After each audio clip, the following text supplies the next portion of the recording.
Lychees need a lot of water, so if you get a tree, make sure you keep it watered well. That's the first thing I tell people. Make sure you keep on watering it, because even if you have like sprinklers in your yard, it's not going to be enough water.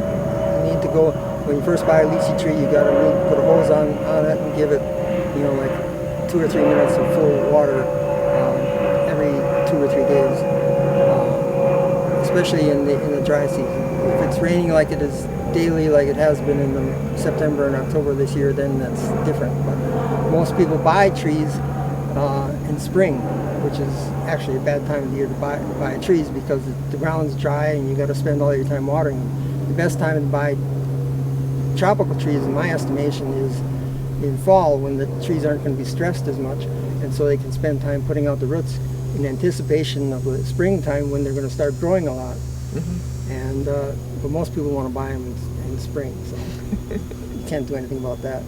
And then the thing is, they don't need very much fertilizer, but you can give them a little bit of fertilizer to keep them growing. So, but if you keep them watering good and give them a little fertilizer every 2 months or so,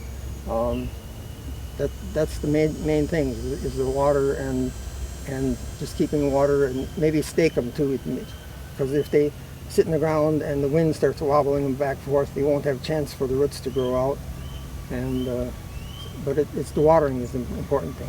Yeah, I think with planting small lychee, if you can put a lot of mulch around the beyond the drip line, even that makes the ground a little bit more.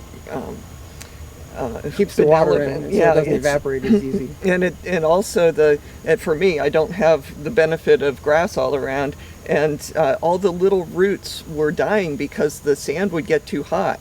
But once I used a lot of mulch, then that cooled the ground. Not only did it preserve whatever moisture was in there, but then it also cooled the ground so that the new roots could establish. So one thing is, I want to point out is, you grow a lot of mangoes.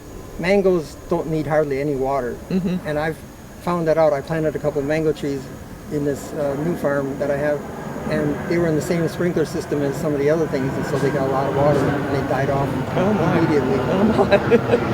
Oops. But the lychees, they like a lot of water, so that's a problem growing things together here. That's what I found. I have a few mango trees at this property, and they've never done good, because they're too interspersed with the rest of the plants. Yeah, water table's pretty high in this area of the county also, isn't it? Yeah, but that's not the primary thing, yeah, because in the dry season it goes down, the water table goes down 5-10 feet, and the roots aren't at 5 or 10 feet, because they know that they're going to get a lot of water in the rainy season, so why put the roots down there which are going to rot?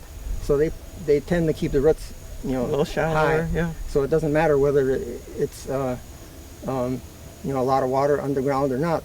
The root trees aren't going to go get it when it's down deep, and when it's not down deep, they got water all over the place anyway, so it doesn't matter. Very interesting.